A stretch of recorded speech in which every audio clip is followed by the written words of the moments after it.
പ്രശ്നം വന്നു. നമ്മുടെ കംപ്ലീറ്റ് മൂഡ് നശിച്ചു. ഇനി ഒന്നും ചെയ്യാൻ പറ്റില്ല. ഞാൻ ഒരാൾക്ക് മെസ്സേജ് ഇട്ടു. കുറച്ചു നേരമായിട്ട് റിപ്ലൈ കിട്ടിയില്ല. ഞാൻ ആർക്കും ഇമ്പോർട്ടന്റ് അല്ല. ഞാൻ കൊടുക്കുന്ന പരിഗണന ഒന്നും എനിക്ക് തിരിച്ചു കിട്ടുന്നില്ല.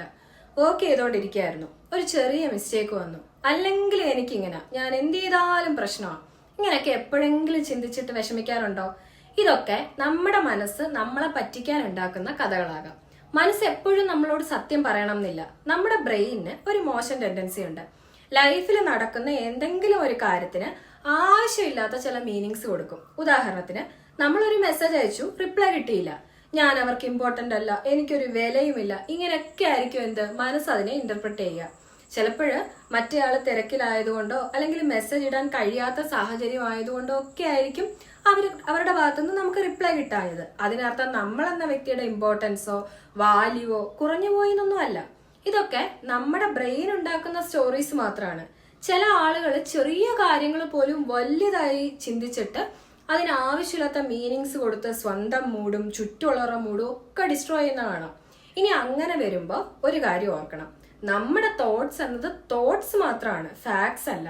അത് സത്യമാകണം എന്ന് യാതൊരു നിർബന്ധവും ഇല്ല. മറ്റു ചിലർ ഫേസ് ചെയ്യുന്ന ഒരു പ്രശ്നം പറയാം. ഒരാൾ നമ്മൾ ആഗ്രഹിക്കുന്ന രീതിയിൽ നമ്മുടെ അടുത്ത് പെരുമാറിയില്ല. അതോർത്ത് അന്നത്തെ ദിവസം മുഴുവൻ സങ്കടപ്പെട്ടിരിക്കും. നമ്മൾ ഹായ് കാണിച്ചു, തിരിച്ചു കിട്ടിയില്ല. അല്ലെങ്കിൽ നമ്മൾ സംസാരിക്കാൻ ചെന്നു, ആൾ അത്ര മൈൻഡ് ആക്കിയില്ല. പിന്നെ അതിനെപ്പറ്റി ആയിരിക്കും ഇങ്ങനെ ചിന്ത ഫുള്ളും. അപ്പോൾ ഞാൻ അത്രയേ ഉള്ളൂ, എന്നെ ആർക്കും ഇഷ്ടമല്ല, എന്നെ എല്ലാവരും ഈസി ആയിട്ട് റിജക്റ്റ് ചെയ്ത് കളയും. ഇങ്ങനെയൊക്കെ നമ്മൾ ചിന്തിച്ചുകൊണ്ടേയിരിക്കും. ഇവിടെ നമ്മൾ മനസ്സിലാക്കേണ്ട ഒരു കാര്യം പറയാം. നമുക്ക് ചുറ്റുമുള്ള ആളുകൾ നമ്മളോട് എങ്ങനെ ബിഹേവ് ചെയ്യണമെന്ന് നമുക്ക് തീരുമാനിക്കാൻ പറ്റില്ല. പക്ഷെ മറ്റൊരാൾ നമ്മളോട് പെരുമാറുന്നത് നമ്മളെ എങ്ങനെ ബാധിക്കണമെന്ന് നമുക്ക് തീരുമാനിക്കാം. അതായത്, ഒരാൾ നമ്മളോട് മോശമായി എന്തെങ്കിലും പറഞ്ഞാൽ കേൾക്കുമ്പോൾ നമുക്ക് ബുദ്ധിമുട്ടുണ്ടാകാം. പക്ഷെ അതിനെ ഹോൾഡ് ചെയ്യണോ, അതും ചിന്തിച്ചിരിക്കണോ, അതോ മൂവ് ഓൺ ചെയ്യണോ, ഇതൊക്കെ നമ്മുടെ കയ്യിലുള്ള കാര്യങ്ങളാണ്. ശരിക്കും പറഞ്ഞാല് മറ്റൊരാളുടെ ബിഹേവിയർ അല്ല, അതിനെ പറ്റിയിട്ടുള്ള നമ്മുടെ തോട്ട്സ് ആണ് നമുക്ക് വിഷമം ഉണ്ടാക്കുന്നത്.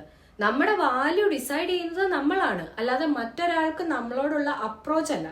നെക്സ്റ്റ് ടൈം ഇങ്ങനത്തെ തോട്ട്സ് വരുമ്പോൾ ഒന്ന് ഓർക്കുക, not every thoughts deserves your trust. Thank U.